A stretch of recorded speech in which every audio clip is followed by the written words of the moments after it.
Chanakya warned us thousands of years ago. Do not be very upright in your dealings. If you go to the forest, you will see that the straight trees are cut down, while the crooked ones are left standing. If you are playing the nice guy, you are volunteering to be chopped down. You are handing the axe to your enemies and thanking them for the swing. You are exhausted. You say yes when your entire body is screaming to say no. You overdeliver, undercharge, and consistently step aside so others can walk ahead. You were programmed by the modern world to believe this level of sacrifice makes you a good person. It doesn't. It makes you a target. Society rewards the dangerous and consumes the agreeable. The elite do not play by the rules of compliance. They play by the rules of power. Chanakya was not a monk holding a begging bowl. He was a ruthless strategist who orchestrated the collapse of an entire empire, using nothing but his intellect and his absolute refusal to be a victim. He understood that excessive virtue in a vicious world is just a slow form of suicide. Today, we are tearing down the nice guy operating system. We are going to cover the fatal flaw in your current strategy, the exact reason your agreeableness is destroying your potential, and the psychological protocol to become highly capable, deeply respected, and ruthlessly dangerous. Consider the straight tree. It grows perfectly vertical. It reaches for the light without obstructing its neighbors. It causes no trouble. It is predictable. It is perfect. And precisely because it is perfect, it is the absolute first target of the lumberjack. It requires the least amount of time, energy, and friction to cut, process, and consume. The crooked tree is complex. It is knotted, unpredictable, stubborn, and difficult to handle. The lumberjack ignores it and moves on. Chanakya Sutra is not a call to become a criminal, a tyrant, or an unethical parasite. It is a fundamental law of survival and statecraft. The world operates on the path of least resistance. When you are entirely transparent, entirely accommodating, and entirely predictable, you become the path of least resistance for other people's ambitions. You become the easiest resource to exploit. The straight tree mentality is simply a lack of friction. If you offer no friction, you have no boundaries, and a kingdom without walls is entirely defenseless against invasion.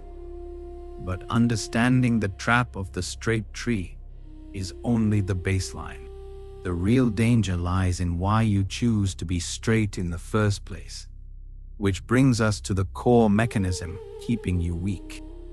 Your people-pleasing is not a virtue. It is disguised cowardice. Read that again in your mind. You are not being nice. You are simply terrified of conflict. You are trading your self-respect for cheap, external validation. Every single time, you accept less than you are worth. Every time you laugh at a disrespectful joke aimed at you, every time you take the blame to keep the peace, you are signaling to the market that your intrinsic value is zero. You are afraid of being disliked.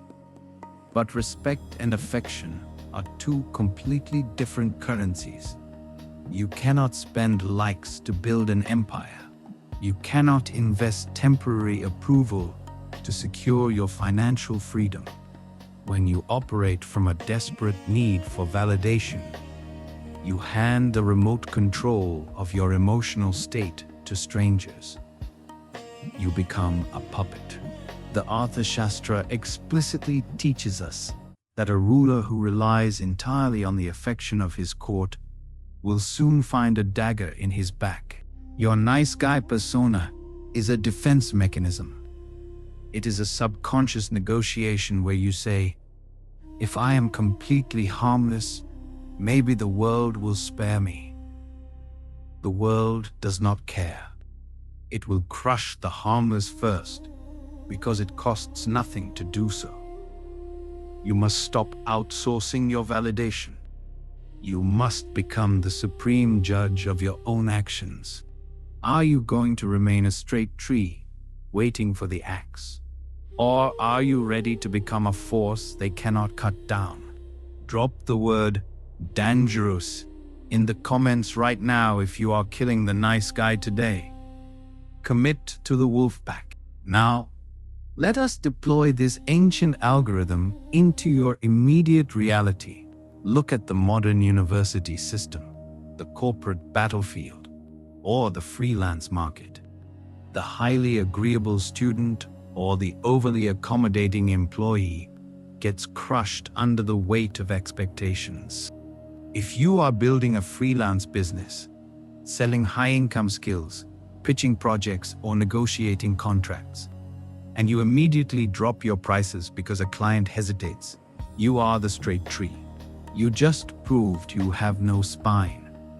The client will extract every ounce of your time, demand endless revisions, and ultimately respect you less for giving in. In the workplace, the nice guy is handed all the extra assignments, passed over for promotions, and thanked with a plastic plaque. Meanwhile, the assertive, slightly dangerous employee who guards their time fiercely gets the equity and the corner office. The exact same law dictates the dating market. Absolute compliance kills attraction. Attraction requires friction, mystery, and a baseline level of challenge.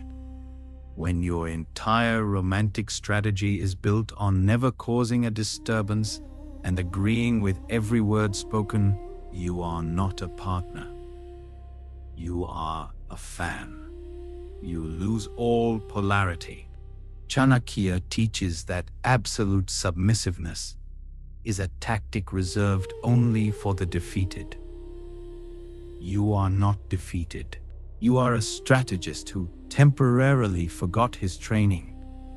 Now that we have diagnosed the disease of agreeableness across your finances, your career, and your relationships, we must implement the cure.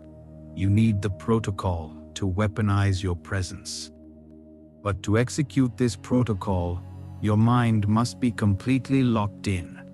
You cannot rebuild your cognitive operating system if your attention is constantly fractured by cheap dopamine and mindless entertainment. That is why serious strategists study the source material relentlessly. I use Audible to listen to unabridged translations of the Arthashastra, Chanakya Niti, and modern tactical psychology while I train or commute. It forces my mind to stay anchored in high-level strategy rather than algorithmic noise. To become dangerous, you must feed your mind dangerous ideas. Click the link in the description to get your first tactical audiobook on Audible for free. Master the theory, then execute in reality. Now, let's get to the execution. Here is the exact framework to become dangerous. Step 1. Build the boundary of silence. When someone makes an unreasonable request or tries to push their work onto your desk, do not immediately apologize. Do not invent a convoluted excuse about why you are busy. Look them in the eye, hold eye contact for 3 uninterrupted seconds, and simply say, "No, that won't work for me." Stop talking. The power is entirely in the silence that follows. The weak man fills the silence with nervous justification. The dangerous man lets the silence sit there and forces the other person to become uncomfortable. Step 2. Cultivate controlled capability. Being dangerous does not mean being erratic, loud, or aggressive. A barking dog is annoying. A silent wolf is terrifying. You must build genuine, undeniable competence. Master your high-income skills. Build your passive income streams. Get physically strong. And understand human psychology. You are building weapons that you never show off. You keep your sword sheathed. Chanakya operated entirely in the shadows. His enemies never knew his next move until it was already executing. You become dangerous by being highly capable, but completely emotionally detached from petty drama. When people realize you do not need them, that you can walk away from a negotiation, a job, or a relationship at any second, you suddenly become the most powerful person in the room. You stop reacting. You start strategizing. You have stopped being the straight tree. You have drawn your boundaries. But what happens when the lumberjack is the one writing your paycheck? What happens when your direct superior or a client is actively trying to cut you down and sabotage your growth? Now that you know how to stop being prey, you need to learn how to outmaneuver a predator. Click this video right here to learn Chanakya's exact, ruthless strategy for dealing with a toxic boss and completely flipping the power dynamic in your favor. I will see you in the next protocol.